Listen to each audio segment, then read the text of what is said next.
y un honor que ustedes estén aquí en la Casa del Pueblo. Así decimos nosotros porque quiero contarles que después de la firma de la paz, aquí fue la primera reunión de trabajo.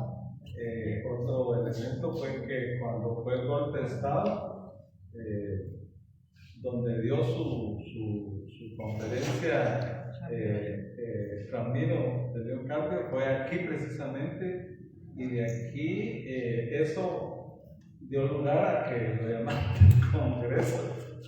Y cuando fue el terremoto, les cuento que aquí se reunía la Comisión Nacional de Reconstrucción, porque pues todos los sectores coincidieron que aquí se podían tomar decisiones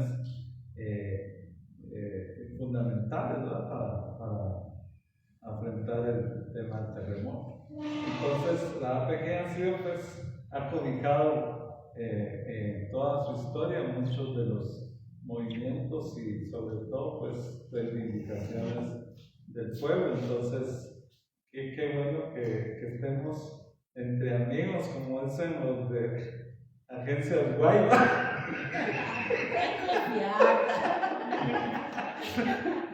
Sí, y que pues un día emblemático, pero lamentablemente la gente está más incluida en el tema del fútbol. Yo les quiero decir que en moto me tuve que venir aquí a la PG porque no pasaba el Uber, entonces pagué el Uber por ahí, te vine con la moto. Así es que bienvenidos y que disfrutemos la conversa. Gracias. Bien, bueno, miren, en nombre de las organizaciones convocantes de APG, de otra Guatemala, de Amigo, la Alianza Migrante Nueva Guatemala, pues les damos la bienvenida y agradecemos la presencia especialmente a y los expertos en el tema Julia Urbina, a Sandino, a mí. Creemos que no supimos calcular bien la fecha y lo que implica para la sociedad guatemalteca el tema de la posibilidad de entrar mundial, ¿verdad? Siempre da una esperanza. En todo caso, el objetivo de haber planteado el tema de seguridad, y un 13 de noviembre lo hablamos con Mario y con él también, y decíamos, el 20 de octubre, justamente conversando en el portalito, decíamos, es una buena época como para juntarnos, hacer un homenaje por el 13 de noviembre, y también tocar un tema que ha sido claro, incluso que ha puesto en jaque el gobierno actual, y que ha sido una de las estrategias golpistas también, hacer un montaje de la inseguridad y todos los eventos que conocemos, ¿verdad? La diversión de los mareros, el secuestro de las armas, los asesinatos constantes, y sabemos que el pacto corrupto fue capaz de primero incendiar el país y luego generar todas las oleadas de muerte para provocar la zozobra de una población y generar ingobernabilidad. En todo caso, el tema de la seguridad es un problema de debate nacional. Así que vamos a tener en este momento dos cosas. Vamos a ver el video que hizo Comunicarte, ya que está Soso, entonces vamos a dejar que lo presente. Y vamos a ver ese homenaje, hoy 13 de noviembre, en homenaje a Cruz Urbina, y después hacemos una conversación interna. Hay personas que sí nos han dicho que están pendientes de la transmisión. Y para quienes nos están viendo, pues se van a perder el vino y los bolovanes que los vamos a compartir quienes estamos presentes acá. Así que, para decir más, bienvenidos, bienvenidas, entonces, a nombre de las organizaciones.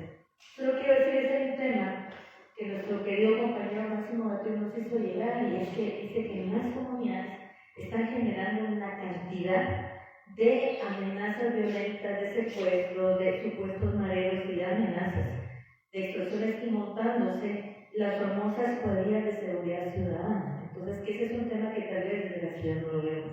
Nos decían, observen esto, porque son otras formas de control y terror que se usó antes en el conflicto armado, que ahora lo están volviendo a usar.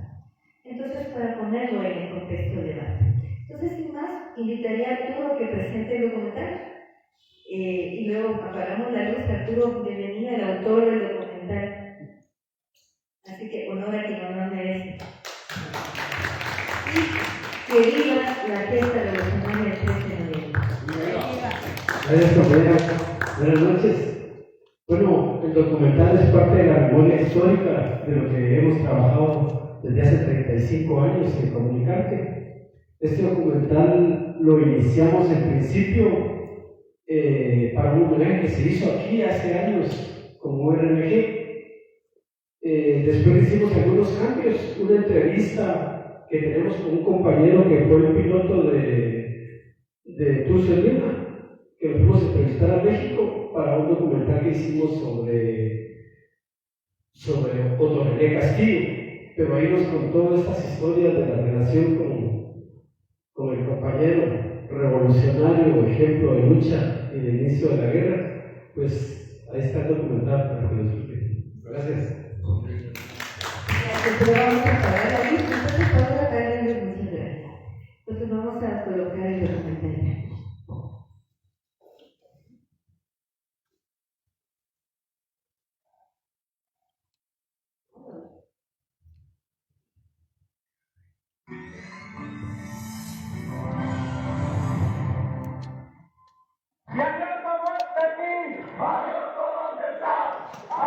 Ese no es. No.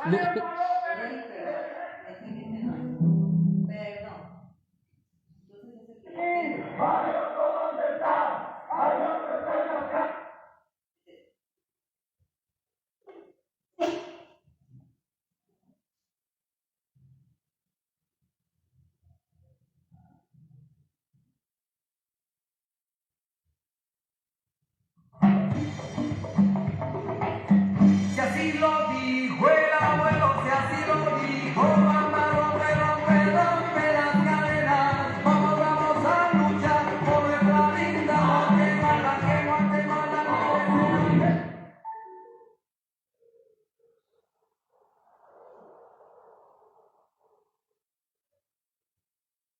¿Le suspendiste el audio? Ay, perdón. Discúlpenme. Ese es de la reconciliación. Perdón. Sí. Está clasificado. Ahorita va a grabar. Ay. No, lo que pasa es que le había. ¿Usted no lo vio? Ahí va.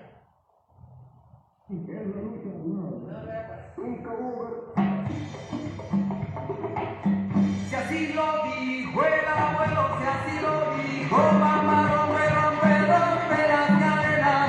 Vamos a luchar por nuestra linda Guatemala, que Guatemala no.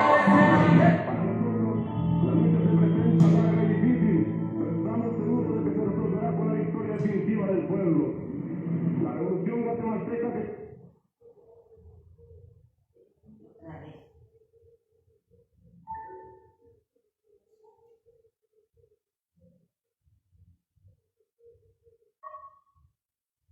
que no son propias, estuvieron para encontrar la vía justa. El único cauce de la revolución es la lucha armada. Nunca hubo verdadera posibilidad de libertad para el pueblo en las fuerzas de aparente y engañosa legalidad. El proceso describe siempre un círculo vicioso que pasa por reformas, cambios aparentes, ilusiones de democracia que pueden llegar hasta limitados desplazamientos en el poder, seguido luego de presiones, amenazas, intervención imperialista y vuelta de nuevo a la represión al poder militar. Esta historia se ha repetido por muchas décadas y en definitiva el poder efectivo que... Está descargado la bocina. Sí, se va el Bluetooth, perdón. Sí. Perdón, no voy a parar. Se está pasando como Bluetooth.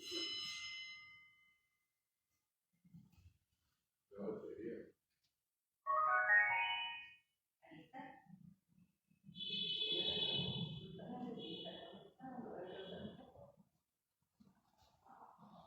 limitados desplazamientos en el poder, seguido luego de presiones, amenazas, intervención imperialista y vuelta de nuevo a la represión al poder militar.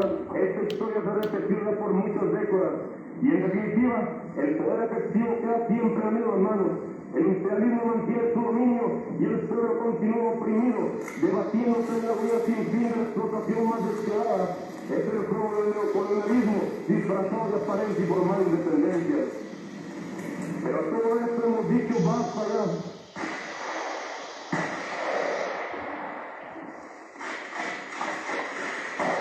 Entonces de repente aparece un personaje que vivió con Turcios, con Otto René, si puedo dar testimonio de la muerte de doctor René. Si me vas a poner a andar, que no quiero, es primera vez en 40 años que yo lo percibo en público. Esa aparición del nombre Juan Dojo con Turcios es el seudónimo, uno de los seudónimos de Turcios, y eso en parte salvó a mis hermanos. Si hubieran ubicado antes, pues porque mataron a los hermanos de César y a toda la familia y todos. Pues yo entré a la guerrilla y antes San Carlos no guerrillero. Entonces, por mis acciones, y tengo lo suficiente para que Turcios, que es el comandante en jefe, diga quién es Luis. ¿Y por qué se pone Luis como un nombre de lema, como mi segundo apellido? Yo quiero conocer. Y así entonces él pide y yo le presento. Y entonces ya nos conocemos un Turcios. Entonces me dice, mira, yo quiero que vos trabajes conmigo. Bueno, pues ya estoy trabajando con vos, porque estoy en la sala, soy barrio. No, has querido conmigo. Turcios, Luis Augusto Turcios Lima. Después de haber asistido a la Tricontinental, fue la conferencia de los 3 continentes, Asia, África, América Latina, son los más subdesarrollados y donde había luchas como Vietnam, las de América Latina y las de África. Entonces esa reunión se hizo en Cuba.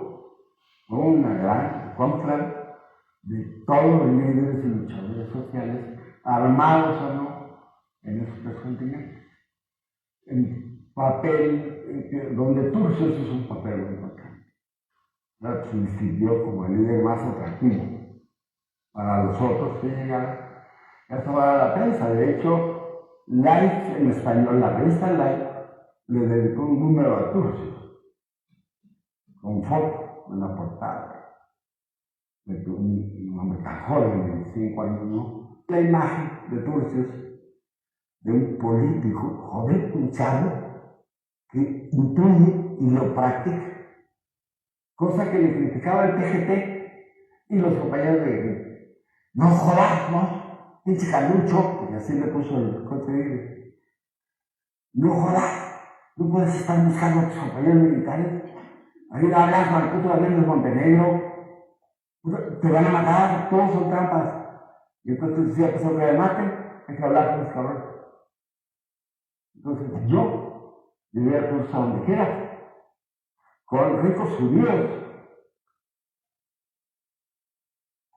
ricos, que buscaban contacto con las partes que los estaban sobornando y amenazando el secuestro. Pues sí, la sí, no somos nosotros. Si hablamos de luchadores, salimos a la calle y hablamos de luchadores y le decimos a la gente nombres, les decimos el comandante John Sosa, todo el mundo tiene referencia y todo el mundo tiene una buena opinión. Si decimos el comandante Luis Augusto Turcios Lima, todo el mundo lo reconoce. Y si decimos doctor René Castillo, lo reconoce. Ellos 3 sí son. ¿Por qué lo son? Lo son porque ellos son la tragedia de Guatemala. La tragedia de Guatemala son esos 3 jóvenes. Los 3 eran jóvenes. El más viejo era John Sosa y tendría 36 años, es un joven. Turcios tenía 27. Otto René Castillo tenía 32, 33. Y a esos jóvenes que en el camino se transformaron a sí mismos y que en varios años de lucha, sabiendo que el final de su lucha era su muerte, transformaron a muchos jóvenes guatemaltecos y también viejos. Turcios, Luis Augusto Turcios Lima. Los Turcios es una presencia que no es conocida. Hablar con curas, hablamos con pesadillas.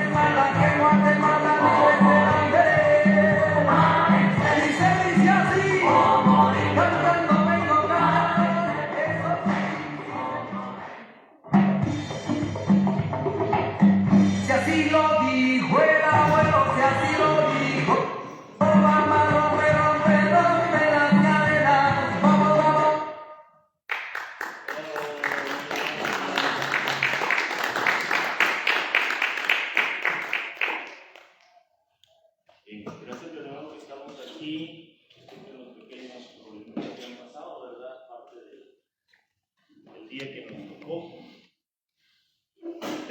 todas maneras queremos seguir adelante. Entonces la idea es que pongamos un pequeño ciclo.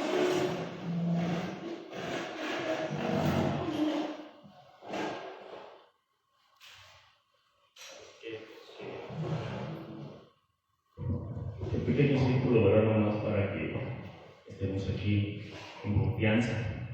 Pero agradecer mucho la presencia de los expositores a quienes invitamos y quienes muy amablemente aceptaron. No es la primera vez que nosotros venimos aquí con foros, este es el tercer foro que los mismos grupos que hoy montamos hemos montado antes. El primero fue sobre la discusión del libro del coronel Rubio, en la que Sandino amablemente estuvo con nosotros. El segundo fue el foro sobre la economía y los desafíos para el desarrollo, en los que el licenciado en Economía Carlos estuvo con nosotros. Y este era el tercero. Por la coyuntura pensamos que era importante el aspecto de seguridad, porque en verdad el foro que continuaba era victorias electorales progresistas en América Latina. Pero debido a la coyuntura pensamos mejor hablemos de eso, porque es más coyuntural, es importante, es un tema que está ahorita en todos nosotros. Entonces sí, de nuevo, Sandino Asturias, muchas gracias, muy amable. Sandino es del Centro de Estudios de Guatemala. Por algunos años estuve recibiendo los videos de ustedes, el análisis de juventud. Y Duvira Hernández, también que es especialista en el tema del CEDEM. Con Duvira nos conocemos ya de los tiempos de las luchas estudiantiles de Frente y demás, en aquellos tiempos.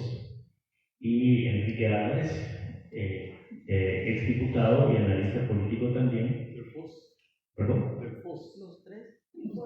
Foro de Organizaciones Sociales Especializadas. Correcto, muchas gracias, muy amable. Entonces, aquí estamos. Yo creo que tal vez mantenemos la idea inicial. La idea inicial era que cada uno de ustedes nos diera su análisis de cuál es la situación actual de la seguridad o inseguridad en Guatemala. Carmen mencionaba algunos de los casos que están en la boca de todos los guatemaltecos, ¿verdad? Solo como elementos de insumo, para que ustedes nos den su idea de cómo ven la situación actual en materia de seguridad. Y hacemos una ronda de eso, para que alguien tenga unos 10 minutos tal vez para exponer eso. Y después hacemos una segunda ronda sobre qué proponemos para mejorar eso, ¿verdad? Porque una cosa es la crítica y es correcta, y otra cosa es, bueno, como eso está mal, ¿cómo lo mejoramos? Y cómo apuntamos tal vez a lo que queremos, que tal vez pueden ser dos bases, ¿no? Una es lo que tenemos, cómo lo mejoramos, y otra vez es a qué aspiramos, ¿verdad? Entonces yo lo dejo ahí por mí, y yo diría que pasáramos, lo hacemos tal vez en el orden en que nos fuimos presentando con ustedes, compañeros. Si viene Sandino, después Irubina y después Enrique, en 10 minutos. La primera parte del análisis, cómo vemos la situación, y la segunda, qué proponemos, y la tercera, tal vez un diálogo si tenemos tiempo y no ha empezado el partido. Gracias. Bueno, yo propondría que de una vez nos tomáramos los 10 minutos para hacer la nueva reflexión, porque también está el tiempo y me gustaría utilizarlo en esta intimidad. Es decir, tomamos 10 minutos para hablar de lo que está pasando y hacia dónde deberíamos caminar. Creo que estas tres voces autorizadas para hablar del tema, porque nos convoca, como explicaron los compañeros, somos integrantes del Foro de Organizaciones Sociales Especializadas en Seguridad, nos convoca la seguridad democrática, los acuerdos de paz, y por lo tanto, lo que está pasando en el país tiene que ver. Y por eso nuestra mirada va a ser muy similar.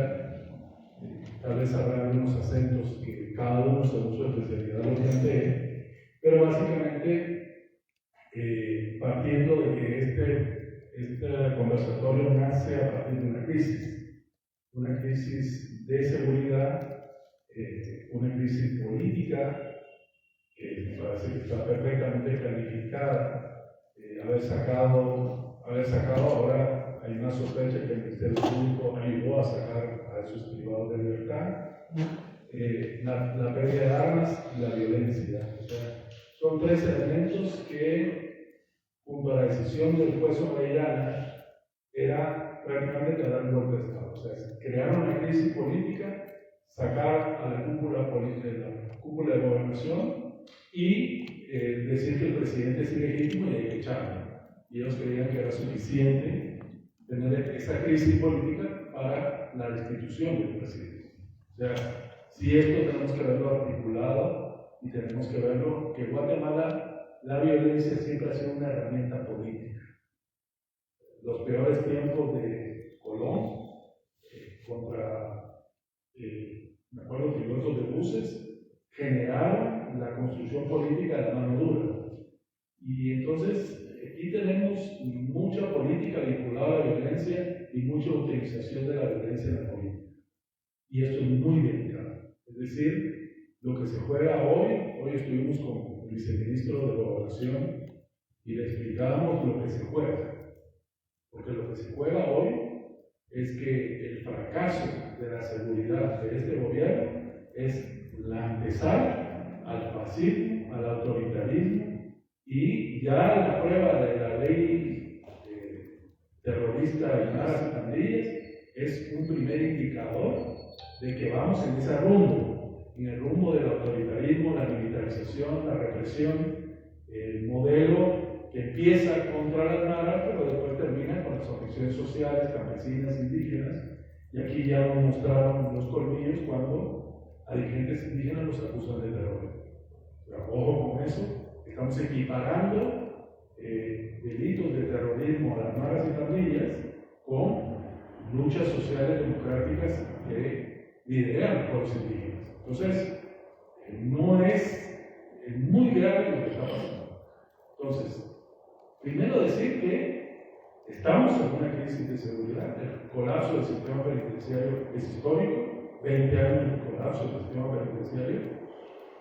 Nunca se ha querido apostar al sistema penitenciario, a la rehabilitación, resocialización, control del sistema penitenciario. Los propios privados de libertad tienen ese control, porque no le interesa a la élite económica y política. Yo recuerdo cuando empezamos a discutir la ley penitenciaria, dos comentarios. Uno era, ¿y por qué no aplicamos la ley de Ubico? La ley de la vacancia. Lo ponemos a trabajar como esclavos. Eso me lo dijo un ilustre abogado del CACIF, que era diputado de ellos. Me lo dijo así, con mucha sinceridad. O sea, aquí lo que se necesita es lo de Ubico. Entonces, en esa mentalidad de enfrentar, y la otra solución era la de Honduras. Acaban de quemar a todos los privados de libertad dentro de una cárcel. Hagamos eso en Guatemala. Quemémoslos a todos, ya estuvo. Y estamos muy cerca, con esta ley, muy cerca de eso. ¿Verdad? Estos son ciudadanos de quinta categoría que no tienen ningún derecho de defensa, ni derecho de nada. Son escoria que vamos a meter en un hoyo, vamos a quitarle todos sus derechos, pero ahí, en ese hoyo, y lo está demostrando Bukele, entra cualquiera.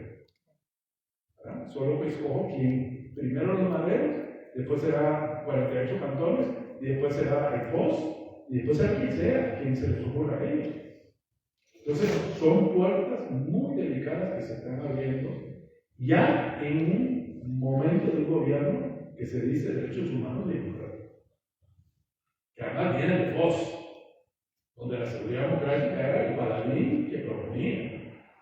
Entonces, sí es relevante poner el acento en lo delicado del momento y entender, eso se lo dijimos hoy a Roberto Sorosa, al viceministro, que es mucho más allá que un buen gobierno y una buena gestión y un buen ministerio de gobernación. Se está jugando el futuro democrático. Si el gobierno gestiona bien la seguridad, podemos tener un poco más de democracia. Si el gobierno fracasa en la seguridad, porque estos grupos criminales tienen todas, tienen la conexión criminal, tienen la violencia, tienen la generación de una política para imponernos que los fascistas y la extrema derecha nos viene a salvar en 2 años. Esa es la apuesta política de ellos. Por lo tanto, es muy relevante lo que pasa en la seguridad. Es muy relevante que podamos construir sociedad democrática, que volvamos a los acuerdos de paz, que volvamos a la seguridad democrática, Tratado Marco, seguridad democrática, y todos los fundamentos que generaron la creación del POS para que enfrentemos de otra manera la seguridad. O sea, el ejército ahora está ofreciendo, como siempre ha ofrecido, grandes negocios, 1.000 millones para hacer una cárcel. Va a ser la cárcel más cara del mundo. Un tercio de su presupuesto. O sea, es una sinvergüenzada. Y que todos se regalían con hacer más cárceles.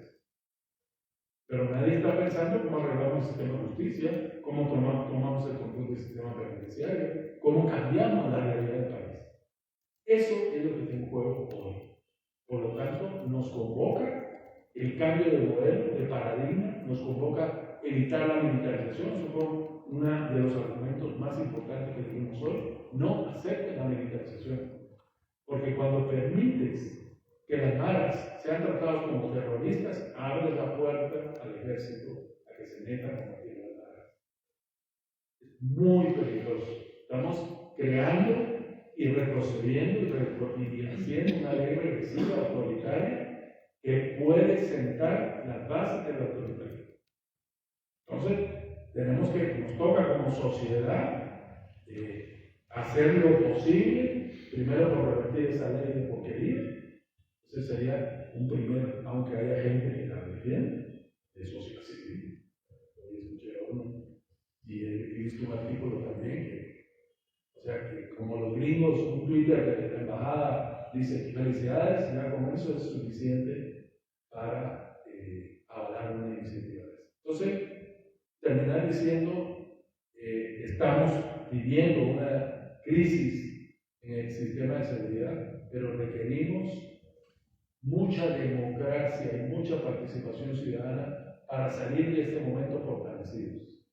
Marco Villeda es alguien democrático que puede hacer el trabajo y tenemos que como sociedad comprometernos a ver cómo le damos soporte a que las decisiones que vaya tomando en seguridad podamos salir de esta crisis y podamos enfrentar el proceso político con más solvencia, con menos crisis y con medidas volviendo a los acuerdos de paz y a la seguridad democrática. Ese es el desafío que tenemos y me parece que en eso tenemos que hacer este esfuerzo conjunto para avanzar. Muchas gracias.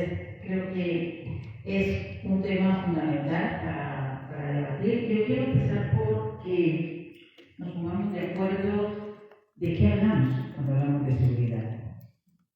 Es decir, estamos hablando de una percepción que es lo que solía emplear, utilizar y modificar los servicios de inteligencia militar cuando les interesaba, lo que mencionó Sandino, jugar a la política por medio de la violencia y generar violencia a partir de la acción política.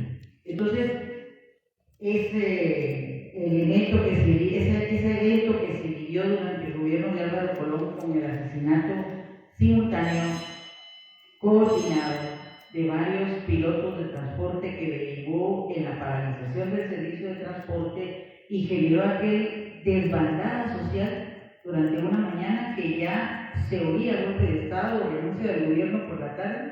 El gobierno le salió adelantado al asunto con una negociación con los propios pilotos que fortalecía la seguridad y permitió retomar la reanudación del servicio. Pero había habido un evento que generó esa sensación, esa percepción de inseguridad y que estaba matando a todo el mundo y que había que hacer algo.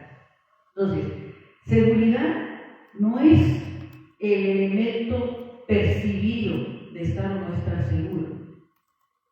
Desde una lógica, desde una perspectiva, una doctrina enfocada en la democracia, la seguridad es realmente un estado de bienestar de tal condición que todas las personas en un espacio determinado, en un territorio, son capaces de ejercer todos sus derechos, todas las garantías, de disfrutar todas las libertades, sin temor a que van a recibir o a enfrentar alguna situación que ponga en riesgo o en peligro su integridad o la de su patrimonio.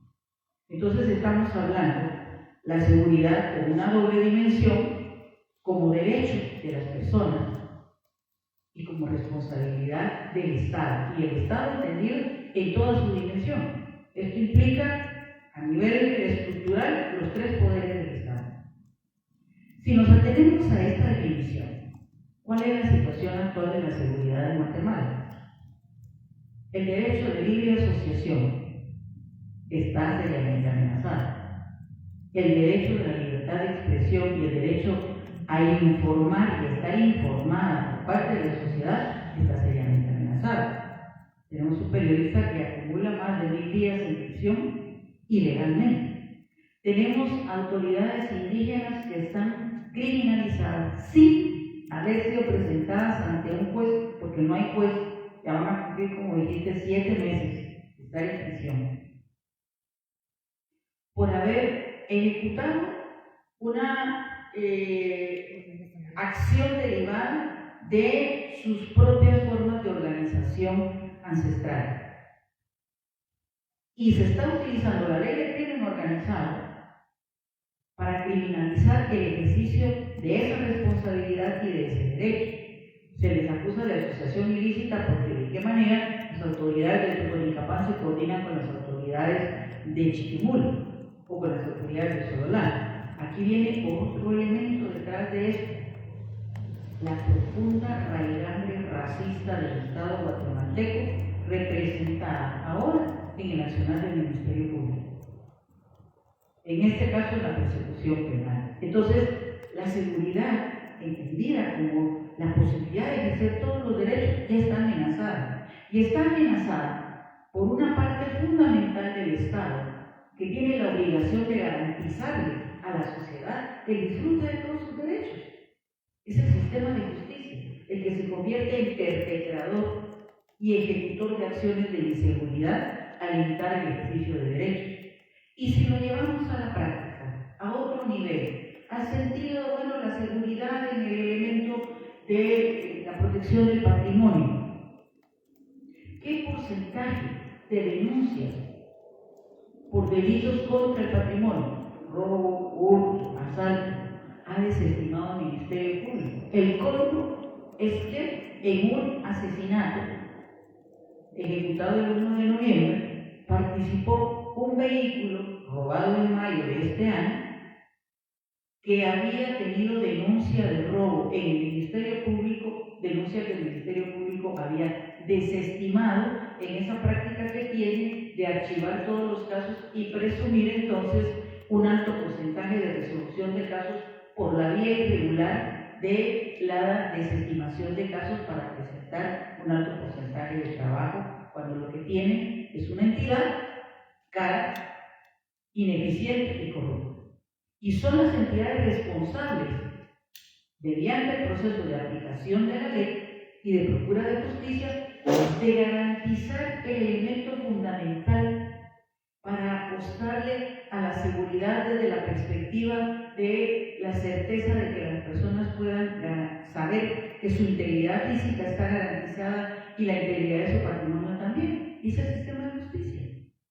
Jueces penales dedicados entonces a premiar a delincuentes que han estado procesados por actos de corrupción y por robo del patrimonio nacional, y ante la sociedad se les premia por la devolución de los bienes que les habían sido incautados por haber sido mal habidos, y por el otro lado, por el hecho de modificar los delitos e incluso garantizarles la libertad. Esta es la parte que está desfuncionando. Pero si nos vamos a lo que tradicionalmente se considera como seguridad y volvemos al sistema de seguridad, la Policía Nacional Civil, que fue creada a partir de los acuerdos de paz, lamentablemente nace con pecado original porque contrario a todo lo que desde los espacios de sociedad civil se planteó, la Policía Nacional Civil fue creada reciclando oficiales que venían de la Policía Nacional. Es decir, nace contaminada. Y entonces los estudiantes que venían ya de la academia como agentes de policía eran recibidos por sus jefes, que eran oficiales, que les decían: olvídese de lo que aprendió en la academia, aquí la realidad va a ser otra.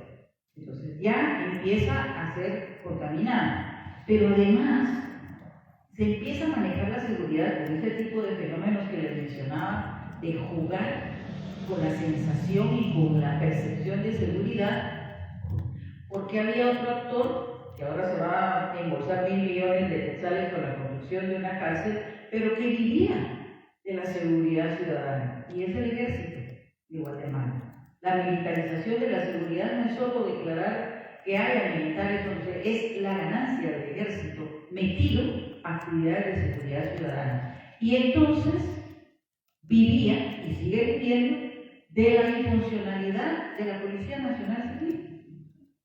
En la medida en que la policía no funcionaba, cada rato eran desde el año 2000, llevamos 25 años con el decreto que le dio vida a los famosos patrullajes conjuntos, que le servían al ejército para sacar más plata, porque cobraban por cada elemento que patrullaba, cobraban por armamento, cobraban por uniformes, etc. Políticas reales de seguridad no se impulsaron. Esa es la base que sostiene la actual situación de seguridad de Guatemala. No viene de la nada, no viene del aire, viene de ese esquema que se intentó modificar con los acuerdos de paz, que no resultó y que siguen existiendo. Entonces cuerpos ilegales y aparatos clandestinos de seguridad que funcionan para empujar acciones encaminadas a generar desestabilización política. Y no les importa que con ellos se pasen llevando la vida de personas, porque no es que lo hacen así nomás, no es que saquen una nube y medio se nubla el clima. Matan personas. Es a costa de la vida de personas que se está jugando el proyecto golpista, porque tiene un proyecto más allá de solamente generar inestabilidad, y por eso se manda esta mega operación que representó no la fuga, la liberación de los jefes de las pandillas a sabiendas de lo que esto iba a generar como expresión de no solo de rechazo social, sino también de riesgo y de cuestionamiento a las acciones de la política del Ejecutivo en materia de seguridad, porque es el responsable de la seguridad, de proporcionarle seguridad a la ciudadanía. Estamos entonces ante una situación, Sandino me parece que la definió perfectamente, de crisis, en donde se utiliza la violencia para alcanzar propósitos políticos, y por medio de la política se están impulsando acciones violentas. Hay, digamos, este juego hasta a este nivel. ¿Hacia dónde ir? ¿Qué hacer? ¿Qué plantearnos para resolver esta problemática? Hay espacios de sociedad desde hace más de 20 años que han trabajado el tema de propuesta de reforma al sector seguridad en distintos espacios de aspectos, con criterio científico y técnico, planteando no solo normativas, sino acciones en política pública encaminada. Primero, desmilitarizar el accionar de protección social y ciudadana. Y esto es no solo que no sea el ejército, que no haya conceptos militarizantes en la acción de la política de seguridad. Políticas de seguridad ciudadana, de proximidad ciudadana y de seguridad comunitaria, que no es lo mismo que el vigilantismo que estaba denunciando el compañero en el territorio. Eso no es vigilantismo, no es lo mismo que seguridad comunitaria. Seguridad comunitaria, por ejemplo, es lo que se ha visto en Santiago de Itlán, en la comunidad comprometida, en la protección de la comunidad, en acciones enfocadas a proteger y a garantizar la estabilidad sana y la convivencia en armonía de la sociedad. El vigilantismo es darle carta libre a las estructuras de patrulleros civiles que no se han desmantelado, que siguen en control y bajo control de ciertos generales de la guerra en Guatemala que siguen accionando por la vía de la Asociación de Veteranos Militares y que los movilizan cuando tienen necesidad de generar alguna acción política. El vigilantismo no es seguridad comunitaria. La seguridad comunitaria es crear condiciones desde la participación ciudadana para la convivencia en armonía. Seguridad comunitaria es un movimiento que, por ejemplo, hubiese podido plantarse y evitar estas acciones de tortura psicológica que se gestaron, me parece, la noche de ayer contra la selección de Panamá.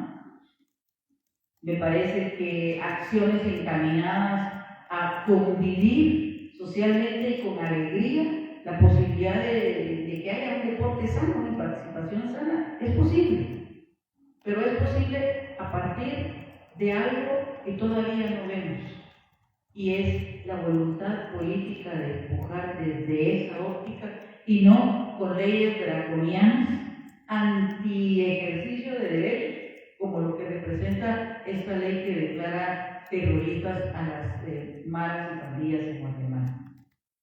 Salidas como esa no son la solución, no son la alternativa y solo son la puerta al autoritarismo y a las acciones de fascismo estilo Bukele en Guatemala, en contra del ejercicio de derechos, libertades y garantías.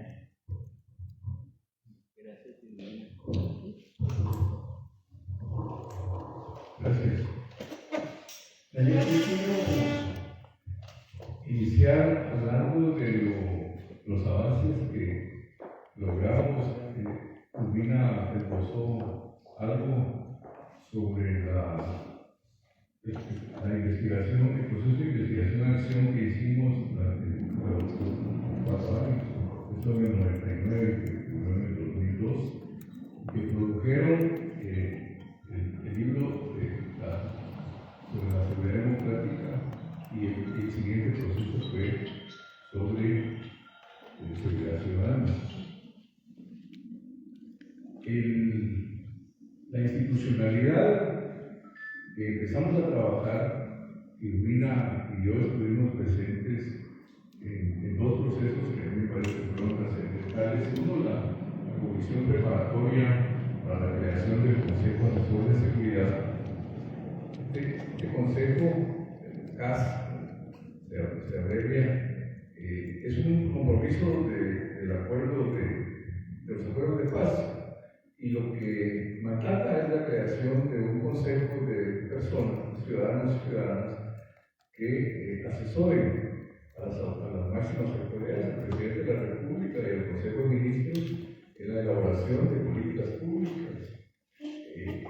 Y que esa comisión preparatoria dio lugar a que el primer Consejo Asesor de Seguridad se instalara, y que inmediatamente, en colaboración con el Foro de Organizaciones Especializadas en Seguridad, empezaba la formulación de una propuesta de creación del Sistema Nacional de Seguridad. Esto fue un proceso realmente enriquecedor, duró cerca de 2 años, pero 4 años, creo yo, los 4 años que duró el Consejo en la que estuvimos nosotros, se logró construir una propuesta sólidamente fundamentada. Los partidos políticos en esos años se interesaron en el tema y crearon ellos una mesa de trabajo que discutió y usó para promover la iniciativa de ley de la creación del sistema. Ahí nació el Consejo Nacional de Seguridad, que lo preside el presidente de la República, y está integrado por el vicepresidente, ministro de Relaciones Exteriores, de Gobernación, no recuerdo cuál es el... Defensa y la Secretaría de... Defensa. Y luego los organismos de inteligencia. En ese tiempo la SAE sigue ahora, Secretaría de Inteligencia Estratégica, la Dirección de Inteligencia del Estado Mayor, y la Vigisi, que fue creada un poco después, por después se incorporó. Se creó el Sistema Nacional de Seguridad y dentro del sistema, el Sistema Nacional de Inteligencia.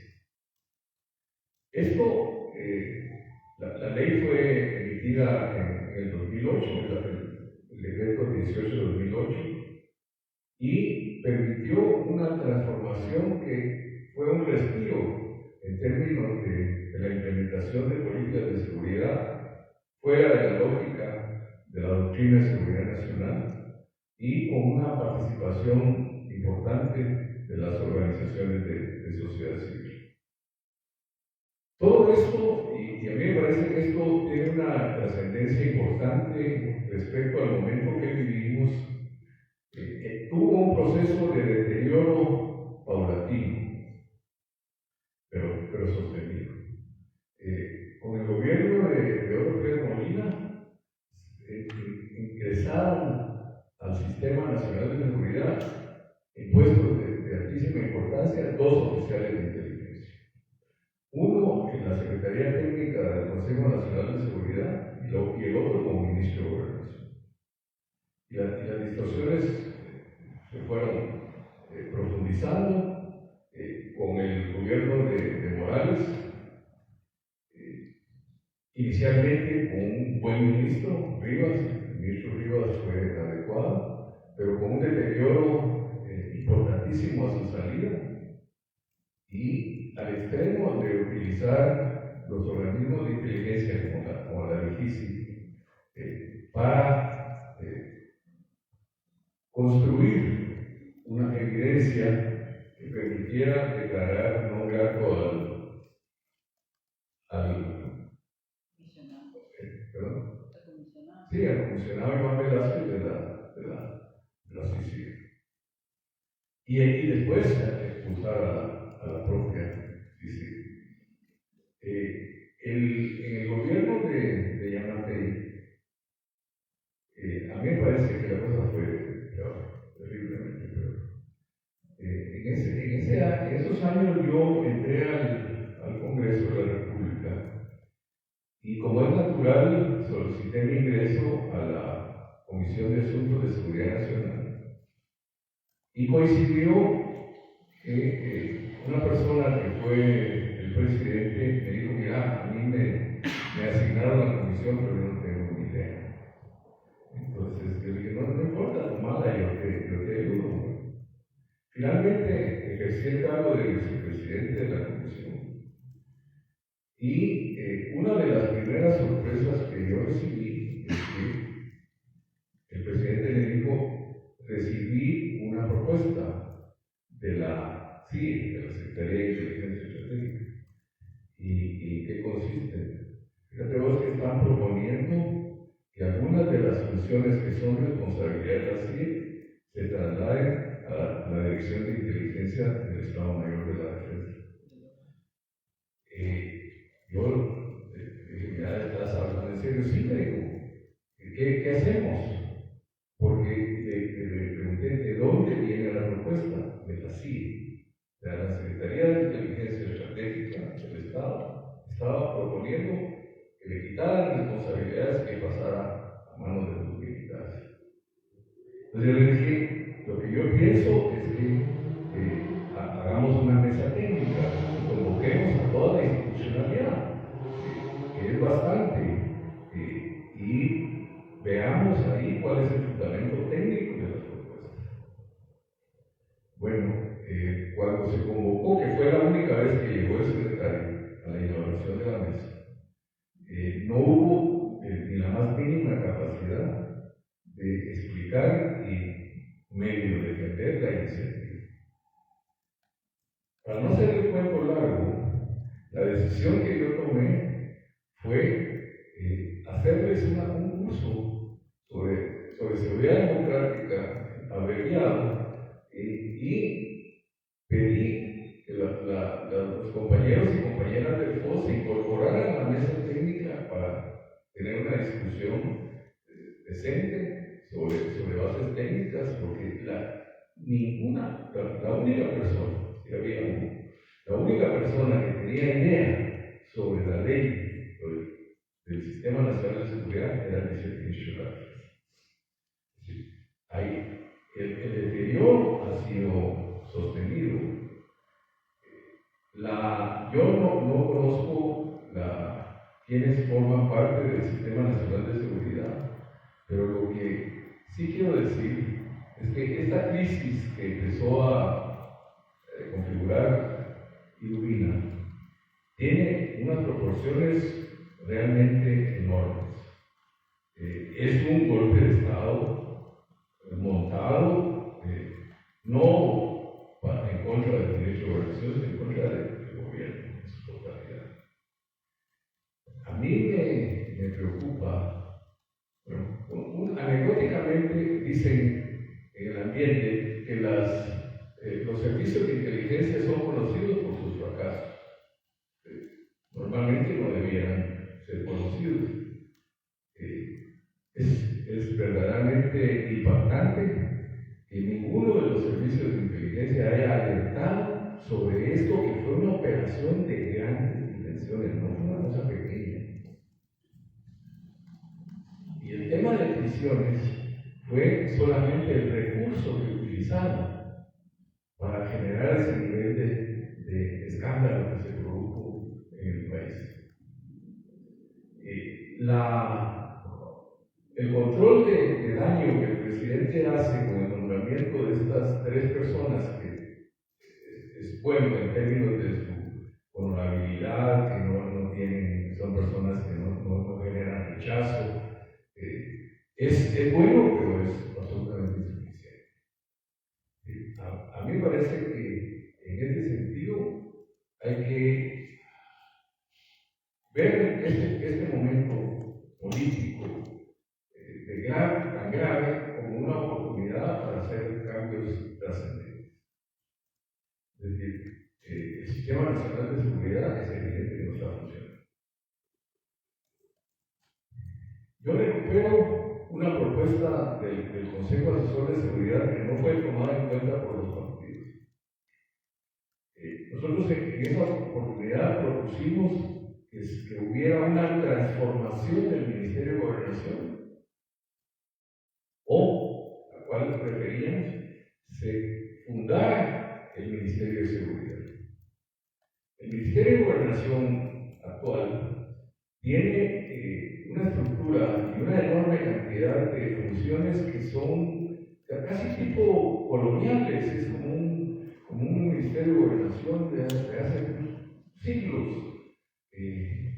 Yo tuve la oportunidad de estar en el despacho de Adela Torreviarte cuando ella asumió la cartera y vi en el escritorio una cantidad escandalosa de documentos, era algo así como de unos 20, 25 centímetros. Le dije, ¿y eso qué? ¿Para qué lo tienes ahí? Le digo, eso es para firmar. Le dije, ¿y a qué hora vas a leer eso? No lo puedo leer, pues alguien lo lee. Y yo lo único que hago es firmar. Y le dije, ¿cuántos días te vas a tardar? No me dijo eso, todos los días hay que hacerlo. Porque son fundaciones autorizan, rifas. Miren, es una cosa absurda. Nosotros preparamos incluso un esquema donde proponíamos cuáles funciones que son actuales del Ministerio de Gobernación debían ser trasladadas a otras instituciones. Algunas que para mí tienen mucha importancia, como el Diario de Centroamérica, la TGW, podrían estar en el Ministerio de Cultura. Es decir, que el Ministerio de Finanzas se encargue de autorizar rifas. Una cosa de verdad absurda. Y que el Ministerio se especialice en temas de seguridad. Y que exclusivamente esa sea su función.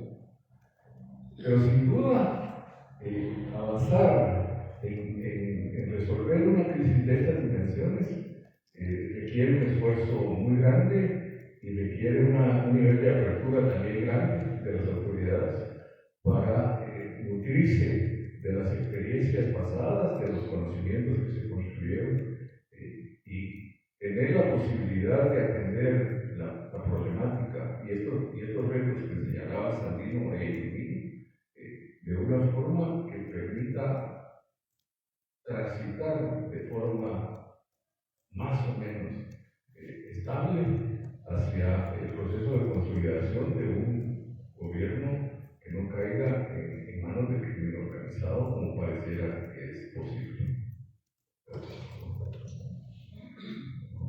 Muchas gracias. Quisiera hablar sin micrófono. Estamos transmitiendo. Sí, por eso entonces tengo que... Mejor. Un par de cositas, no sé si alguien quisiera pregunta o comentario, pero a mí me surgen rápidamente varias cosas, como las con ustedes no sé. Bueno, uno es, no sé si recuerdan que hace un par de semanas se conocieron unas encuestas, que hubo una encuesta de opinión sobre qué era lo que a la gente le importaba o le interesaba más. Entonces, era la calle con algún, no sé quién, la compañía que hizo el sondeo de opinión. Y el primer problema que decía la población que tenía era seguridad.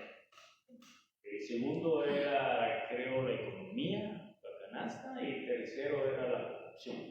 Entonces, yo recuerdo que hace años el primer punto era siempre la gente hablaba de la corrupción, le ponía, entonces eso como que ya pasó. Eso yo lo digo porque yo aprendo mucho lo que ustedes están diciendo sobre todo este tema y sus aristas, pero a la vez, ¿qué se dice la gente que tiene problema de salir hablando con el teléfono en la calle porque se lo matan o la matan por robar el celular o dejó su moto parqueada, su carro ahí cuando regresó ya no está?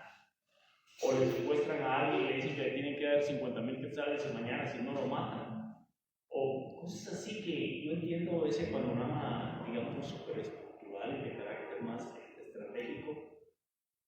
Pero la respuesta que se le da a la gente que piensa que no puede vivir aquí porque lo van a matar o la van a matar o le van a robar lo que ha costado tanto tiempo conseguir, tanto esfuerzo, tal vez con los ahorros de toda su vida. Es como, ¿cómo se ve eso? Primero. Segundo, como sabemos de que, por ejemplo, Chaclán y Luis Pacheco están detenidos injustamente, secuestrados injustamente por el Ministerio Público, ya usando ciertas maniobras legales. Entonces la pregunta es, ¿modifica mucho la nueva ley que ha pasado en el Congreso si de todas maneras ya han usado subterfugios legales para acusarlos de terroristas? Sin que haya pasado esta ley que recientemente pasó y que por supuesto también Semilla y Raíces y todos los demás también apoyaron. Y la tercera, no me queda claro todavía qué es lo que podemos o tenemos que hacer. Bueno, existe una propuesta de retomar, creo que por ahí va la cosa, ¿va? De que el Ministerio de Gobernación deslindara ciertas responsabilidades que no le competen y que esto, yo creo que todos estamos totalmente de acuerdo en eso, ¿no? Que debe entrar por otro lado. Pero, ¿qué más? No sé si Ludmila, si tú mencionaste algunas cosas de las que se pudieran hacer en términos. Y siempre yo cuando hablamos en estos círculos yo trato de distinguir dos cosas. Uno, lo que podemos hacer con lo que tenemos. Porque, por ejemplo, con ese congreso y esa directiva que se formó y que la gente dice, ¿qué mierda esa directiva? No. Pero eso es lo que hay. ¿Y quién más que vas a poner? Los 24 de este lado no pueden ganar una elección informal y los 24 en una junta directiva. Entonces, ¿qué podemos hacer en realidad? ¿Y hacia qué quisiéramos ir? Cuando hablamos de otro gobierno, cuando hablamos de otra situación. Para mí son como dos cosas diferentes casi siempre, ¿verdad? A veces nos enfocamos una y no la otra, y la otra y no la otra. Entonces, esas son las tres cositas que yo tenía. Claro, dos, tres. Entonces, solo que vayamos concreto a lo directo, a lo que queremos preguntar o comentar para que tengan tiempo. Sí, es que solo démosle chance a que Ludmila, de veras, tenés donde yo no traje papel. Tengo papel. Ese quiere anotar porque preguntaste varias cosas. Yo te presto un cuaderno. Entonces, sí. A la pesaba, yo tengo la pesa. Bueno, realmente voy a plantear, no voy a hacer una pregunta, sino voy a plantear ideas sueltas que sean provocadoras. A mí me parece que Ludmila plantea bastante bien la parte doctrinaria de seguridad. Sandino aborda la parte política y Enrique la parte histórica. Yo me voy a detener en la parte propiamente operativa. Yo creo que nadie ignora, por ejemplo, la gran contaminación que hay en la PNC, ¿verdad? Por ejemplo, creo que no hay desacuerdo en que haya funcionado, por ejemplo, un cártel delictivo como parte de la PNC. La mitad del ejército, es decir, en sus altos mandos, está vinculado al crimen organizado. ¿Sí? Igualmente pasa, por ejemplo, con buena parte de los magistrados de los cortes de apelaciones de la Corte Suprema de la Justicia. Igualmente pasa en el Congreso, más de la mitad, hace 25 años había un alcalde narco, pero ahora los intereses del crimen organizado están representados en el Congreso directamente y sin tapujos. De tal manera que los aparatos de inteligencia, por ejemplo, el Ministerio Público tiene su propio aparato de inteligencia, la MUNI tiene su propio aparato de inteligencia, el Ejército tiene su aparato de inteligencia que no precisamente responde al Ejecutivo. La Secretaría de Inteligencia es un órgano inoperante, que es un simple hecho, por ejemplo, como la huelga de los recolectores de basura o los del seguro, sencillamente no lo pudieron prever y no dijeron nada y generaron un gran caos y una gran crisis, aunque sea temporal, pero la generaron. Es decir, el Ejecutivo como tal no tiene un servicio de inteligencia eficaz. Así de sencillo. Entonces, eso es vital para los colombianos, así de sencillo. Entonces, aquí viene la pregunta, la parte operativa de la seguridad. A mí me parece, por ejemplo, que Francisco Jiménez tiene un buen conocimiento doctrinario de seguridad, pero la parte operativa no la conocía. Y así ha pasado con la mayoría de ministros de gobernación.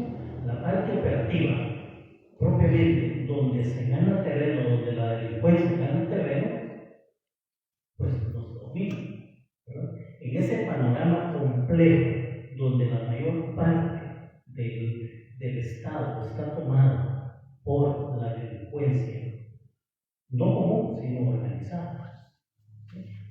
Grandes partes del territorio nacional, ya lo sabemos, toda la circunferencia del territorio nacional es una parte oscura, una parte gris donde no hay presencia del Estado. ¿Sí? Es decir, el crimen organizado realmente, definido como tal, digamos, incluida la corrupción, ha penetrado todos los órganos del Estado. Entonces, ese es un problema complejo. Entonces, digo, la gran pregunta es cómo abordar ese problema propiamente operativo a la seguridad y a la vez descontaminar todas las otras partes del Estado que tienen que ver con la inseguridad del país como tal. Aparte de la percepción, pero en términos reales existe el fenómeno tal porque es generado desde los distintos órganos del Estado. Así es. Yo lo veo así. No lo veo de otra manera. Lo que yo he visto en el Estado, eso es.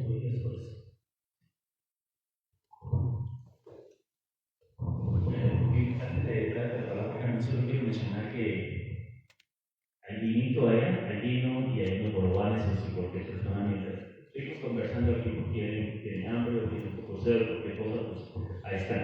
Yo digo que escuchamos a Gami y después lo escuchamos a ustedes y ver si tuviera algo más después. Bien, voy a ser breve con esto. Sí, vean. Bueno, desde la perspectiva de la visión del marco conceptual de la seguridad y las propuestas que hizo el FOS. Yo creo que aquí estamos ante un gran perverso, como ustedes lo han dicho, y también dilemas de voluntad política, de transformación, pero quisiera también preguntar, porque ya ustedes han hecho propuestas de lo que debería ser el Estado, se ha hablado de la problemática de percepción de la ciudadanía, pero también diría, la seguridad también es un tema de corresponsabilidad de la ciudadanía y de la sociedad civil.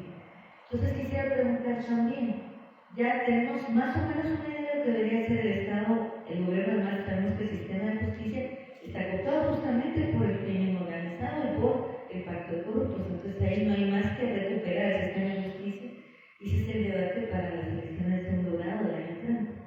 Pero ahora mi pregunta sería, ¿cuál sería la responsabilidad que tendríamos primero la sociedad civil organizada y la ciudadanía en general también para contribuir a una seguridad democrática?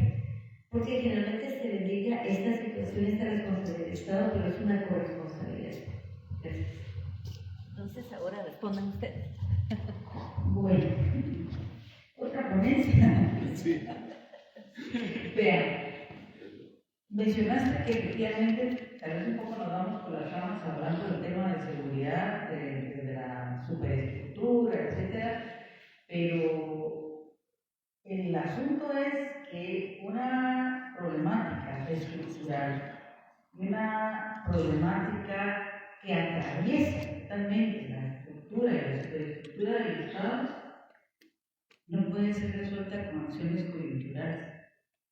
O sea, a la crisis que estamos enfrentando no se le va a encontrar salida con una decisión de la noche a la mañana ni con soluciones mágicas. O sea, para esto no hay frijolitos de ya. Para esto, lamentablemente, va a tomar mucho tiempo. Y por eso decíamos, requiere partir de voluntad política. Hablabas, por ejemplo, de las encuestas. Sí, otra vez, el tema de seguridad alcanza el primer lugar. En realidad, solo mientras fue exitoso el funcionamiento de la CICIG, la preocupación de la gente era la impunidad y la corrupción y la seguridad bajaba un cacho. Pero antes de eso también había sido durante años. Sí, de hecho es el lema de campaña. El lema de campaña de Álvaro Colón: con la violencia se combate con inteligencia. El lema de campaña del gobierno de Patriota, con la mano dura, y ya había sido del FRG con sus demandas, ¿verdad? Entonces, la seguridad, por eso mencionaba, ¿es un estado de bienestar o es una sensación de seguridad? Y el elemento de sensación, el elemento de sentimiento de seguridad o no, es lo que se maneja. Y se maneja por generar acciones en la práctica que van a robar celulares de manera espectacular, con la muerte de personas, utilizar motociclistas para ellos. Me pregunto, levante la mano en este espacio y podemos ir a hablar más a ver quién ama a los motoristas. Hay un odio tal, y no todos los motoristas son delincuentes, ni todos los motoristas son irresponsables para manejar, pero la gente hasta justifica que los atropellen. Y voy adelantándome un poco a cómo responder a tus planteamientos. Pero entonces, el que las encuestas ahora entre esto es porque efectivamente vuelve a ser un problema. Pero veamos, también lo mencionaba hace rato, que las grandes empresas en Guatemala pagan la extorsión y tienen documentadas sus facturas. Ahora, esa plata va a parar bajo las almohadas de los supuestos madereros o pandilleros. ¿Dónde se lava esa plata? ¿Dónde se maneja? ¿Dónde se trabaja?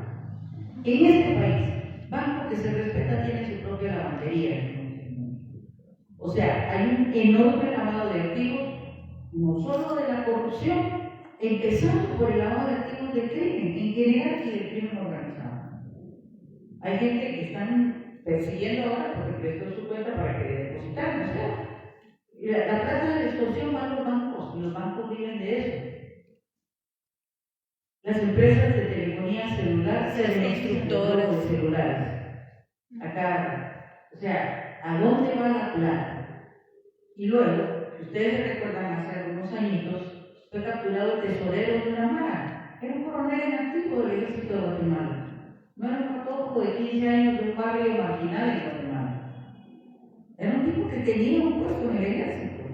Entonces, la responsabilidad, y por eso hablamos de los puestos ilegales y de estructuras que manejan a sabor y antojo las acciones de delincuencia y de seguridad Porque hay momentos en donde la cosa está tranquila y de repente se vuelve a levantar. De repente hay homicidios violentos, virulentos, ahora están apareciendo cadáveres. 2 en un día en Chimaltenango, en fosas sépticas.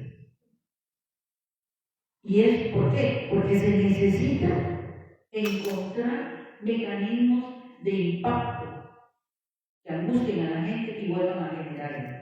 Lo que planteó Sandino me parece fundamental. Si el gobierno sigue hundiéndose en el entorno de la inseguridad, esto puede marcar no la pérdida de la presidencia, la instauración de un esquema totalmente autoritario para gobernar.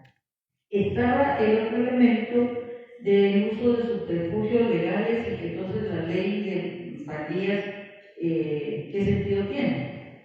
Es que las acusaciones en este momento no son legales. Son, y por eso se llaman espurias. O sea, asociación ilícita. El Ministerio Público no puede documentar asociación ilícita de los líderes de pueblos indígenas, y lo que hace es decir, porque cómo es que se coordina el de Totonicapán con el de Chiquimula. Pues sí, entonces yo no puedo llamar ni siquiera entre familia llamar a pariente en otro lado, porque es una asociación ilícita. Ya no digamos coordinar entre organizaciones sociales. Aquí estaríamos, según la lógica del MP, en asociación ilícita. Es ilegal, es prevaricato de parte del MP utilizar esa figura delictiva para levantar una acusación. Pues ahorita no hay base legal. Esta ley sí se los permite. Esta ley empieza por considerar que cualquier acción coordinada en asociación que altere el orden público y social del Estado constituye una acción de malas infantiles. Ahí está dando base social. Y de ahí, en la ley están metidas una serie de cosas que efectivamente es inconstitucional, pero si llega a pasar, le dan esa base legal. Las acusaciones de ahora son subterfugios, como dijiste, efectivamente, son acusaciones espurias porque carecen de sustentación legal. Un proceso penal, en primer lugar, es individualísimo, o sea, la persona individualizada y el Ministerio Público, para quebrantar la presunción de inocencia, debe probar el motivo, los medios y la oportunidad que la persona tuvo para cometer el delito. Y debe desarrollar la acusación. No lo ha hecho. Y en jueces que no están metidos en el pacto terminan por dejar libre a la gente, como el caso de los 2 muchachos de la universidad que capturaron en el Paraninfo, que los declararon sobreseyeron el caso, porque el MP no lo pudo sustentar. Un buen juez, no esta ola de corruptos y vergüenzas que están con los compañeros, los casos que le presenta el MP los podría declarar sobreseídos, porque no tienen nada. Con la ley, lamentablemente, podrían encontrarle un asidero. ¿Qué hacer? Con el tema del ministerio, que lo señaló perfectamente aquí, el Ministerio de Gobernación es que casi que el cofre de los deseos de todo lo que le pueda caer de responsabilidad es el responsable de actuaría del Estado, es decir, lleva todas las actas de todo registro, de todo archivo, de todo. Tiene todo el tema de la secretaria estratégica, la Radio Nacional. En el año 2000 los gobernadores departamentales, las gobernaciones departamentales. Le mandaron otra cosa que es el registro y el control y registro, desde una lógica contrainsurgente, de las organizaciones sociales, asociaciones, fundaciones, etc. Cuando eso está en manos de los registros civiles de cada municipalidad.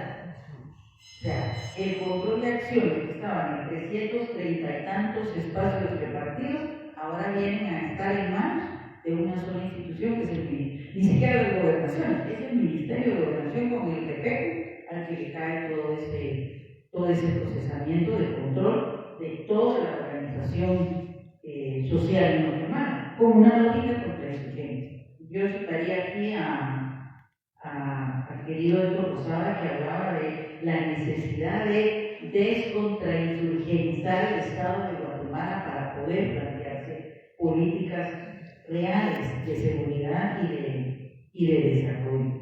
Ese ministerio efectivamente, o se crea un ministerio de seguridad ciudadana, cuya responsabilidad sea las políticas de seguridad y la conducción de la Policía Nacional Civil, o se le quitan al actual Ministerio de Gobernación un conjunto de responsabilidades que no son de su naturaleza. Por lo menos ya le volaron lo de migración, porque recuerden que también lo tenía. Ahora es un ente aparte, pero hasta eso tenía el Ministerio de Gobernación. O sea, era la cajita de los deseos, la cajita de los deseos que guardaba todo, ¿no? Con el tema de la corresponsabilidad, creo que algo que es fundamental es la construcción de cultura de legalidad. Es que no hay cultura de legalidad en esta sociedad. Cultura de legalidad, no la hay. O sea, en la medida, empezando con lo del. Miren, el tema de vos lo mencionaste, creo, el tema de la recolección de basura. Tiene un sentido la función de la ley de protección del ambiente, pero no funciona y tapamos y controlamos y cuando estamos en el asunto para rechazarlo. Pasa lo mismo con lo del seguro.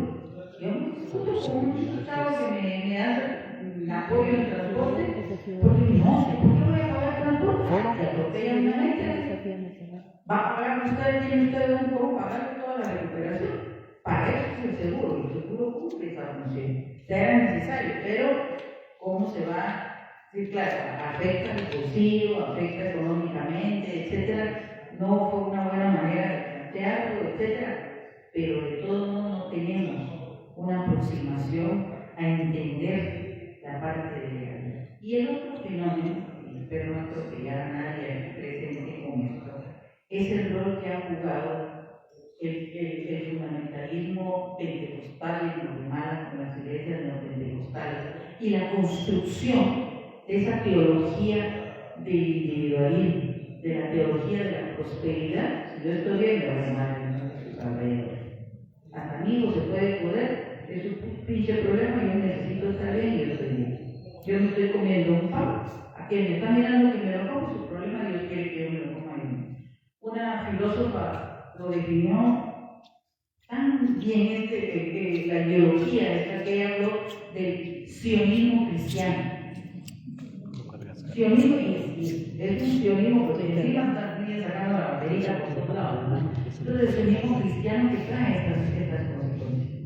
Entonces, como sociedad, la construcción de cultura de legalidad es fundamental, para empezar, y asumir la responsabilidad de desarrollar prácticas de convivencia en armonía que deriven de políticas comunitarias de seguridad y no en vigilancia.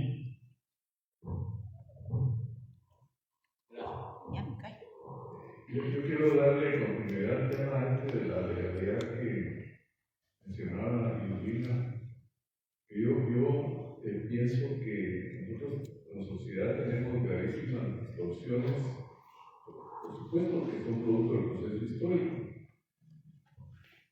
pero uno se puede preguntar en Guatemala, la gente de Guatemala, o sea, la gente común, ¿quiere justicia o quiere venganza? Entonces, impartir justicia, si fuera posible que tuviéramos una justicia digna, que respete la ley y se pueda cumplir, va a encontrar siempre ese problema. La gente lo que quiere es venganza. Y mientras más dura es, mejor. El hecho de plantear el proceso histórico tiene un objetivo. En Guatemala tenemos los instrumentos, tenemos la base programática, tenemos las políticas públicas, tenemos la institucionalidad si se hace funcionar bien. Hay cosas que hay que cambiar, eso es evidente. Uno es lo del Ministerio de Gobernación. El tema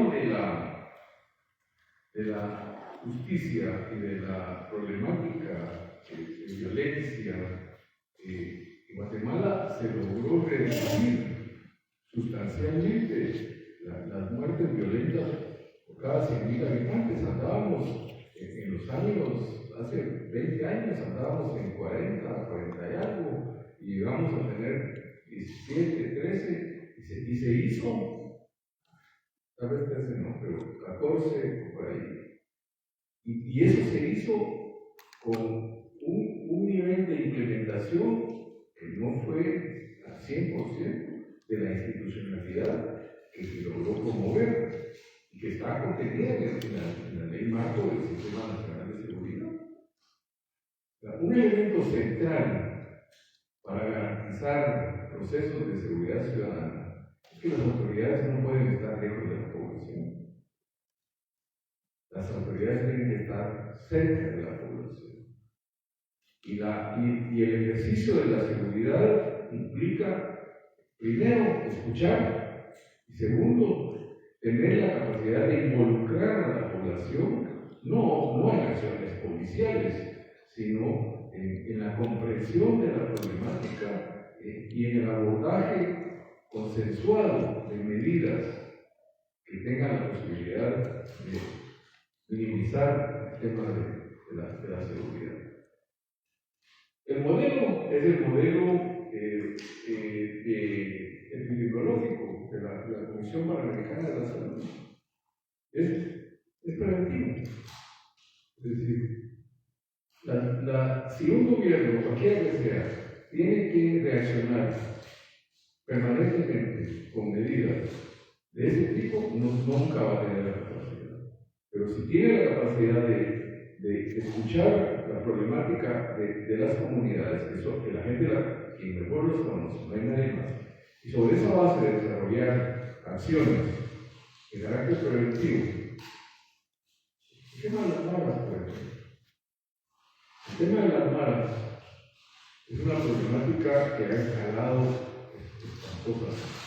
Nosotros hicimos una investigación en el 2005 y las maras tenían como principio, por ejemplo, no relacionarse con el tema de la droga. ¿Por qué? Por una cuestión muy práctica, porque los vulnerables lo tenían claro. Entonces, ellos en esa investigación nos dijeron que eran personas que estaban saliendo de las maras y el contacto nos lo facilitó Emilio Humo, que por cierto él tenía una frase que a mí me encantó siempre, decía: mira vos, el problema que tenemos nosotros es que nosotros no metemos a la cárcel a los delincuentes, los embodegamos. Embodegamos. Es como meterlos a una bodega. Pero tenían códigos perfectamente delineados, acciones, incluso de su propia concepción de la relación con las mujeres, con la religión. Tenían sistemas de comunicación trabajando desde Los Ángeles, pasando por México hasta Guatemala. Una cosa estructurada, una organicidad importante. Es decir, eso ha cambiado y ha devenido más en organizaciones más criminales y políticas, relaciones con políticos. Entonces, eso hay que entenderlo para poder abordar. A mí me parece que la mayor distorsión que produjo la Guardia Civil Española en la creación de la Policía Nacional Civil es que es una concepción militarizada. Yo estaba en la comisión de acompañamiento cuando se creó estaba aquí trabajando la Guardia Civil Española, y la comisión de acompañamiento que la policía estaba en marcha, pero no tenía ley todavía. La comisión creó una comisión de trabajo y nos relacionamos, yo estaba en esa comisión, con el comisario español jefe que estaba implementando el proceso. Estuve de acuerdo en hacer una serie de reformas. Por ejemplo, el tema es lo de turnos de 24 horas. Es decir, en comisarías que no hay ninguna condición. En fin, lo que promueve es la corrupción, la desidia, la falta de compromiso. El comisario estuvo de acuerdo. La comisión le envió al ministro de Gobernación las reformas que según nosotros debía hacerle a la ley, simplemente las engavetó. La ley fue aprobada como tal. El primer problema de la ley de la policía es la concepción. Debe haber una policía, según los acuerdos, que se llama de aproximación, que sea coherente con la realidad étnico-cultural del país. Y la gente debe comprender las dinámicas sociales, los policías deben comprender las dinámicas sociales para poder interactuar con la gente. Es decir, pero la visión que tiene la policía es una visión inmensamente represiva. Es decir, de enfrentar las acciones ya realizadas. Y no hay policía en el mundo que tenga la capacidad de contener el crimen con esa visión. El tema de las soluciones. Una cosa que es central en términos de la creación del Ministerio de Seguridad es refundar lo que se llama sistema penitenciario, pero solo de sistema solo tiene nombre. Esto es un verdadero desastre. La guardia penitenciaria es una guardia absolutamente corrompida, que responde no a los jefes, sino a los que están privados de libertad. Es decir, que no tiene la posibilidad, los salarios son de miseria, la capacidad técnica no existe, la famosa talacha es algo que todo el mundo conoce. Es decir, la forma en que salieron estos de la cárcel evidencia ese problema y otros. Entonces, ahí hay que hacer una refundación. Y hay que crear, yo pienso que podría ser crear una sección aparte en la Academia de la Policía para formar guardias penitenciarios profesionales. Esa es una medida urgente. Si vamos a hacer prisiones o vamos a reformar prisiones, hay que reformarlas con una lógica en donde los guardias penitenciarios tengan el menor contacto posible con los privados de libertad. No tienen que tener. Las medidas técnicas que se anunciaron en esta coyuntura, no sé, a mí me produce muchísimo escepticismo porque el hecho de que en año y medio este gobierno tenga 3 directores generales evidencia que o el tema no se está tomando en serio o no hay capacidad de enfrentarlo. Nosotros tuvimos la experiencia cuando se produjo la famosa operación Pavopeal, cuando Yamatei era jefe director de presidios, que colapsó con el ajusticiamiento de los presos allá por cuidar. Al Consejo Nacional de Seguridad le pidieron opinión sobre personas, recomendamos a Margarita Castillo, y ella estuvo como 7 meses. El cambio fue importantísimo. Es decir, lo que quiero decir es los elementos programáticos y de la ley los tenemos. Lo que hay que hacer es implementarlos y además iniciar un proceso sostenido en ese sentido. Medidas de corto plazo a veces hay que tomar, evidentemente, pero sin acciones que vayan en la medida de abordar el tema estratégico, no tenemos salida.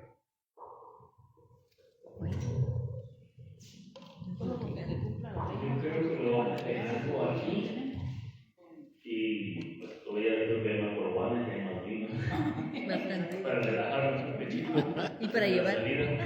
Pero muchas gracias. Gracias. Enrique, Cristina, muchas gracias también a Santino. ustedes que estuvieron aquí también, muchas gracias. Sinceramente, sabemos que era una noche que fue muy difícil. Anteriormente, por los anteriores entre 30 y 60 personas, por eso es que hay tantas sillas aquí, porque esa era más o menos la audiencia que habíamos tenido.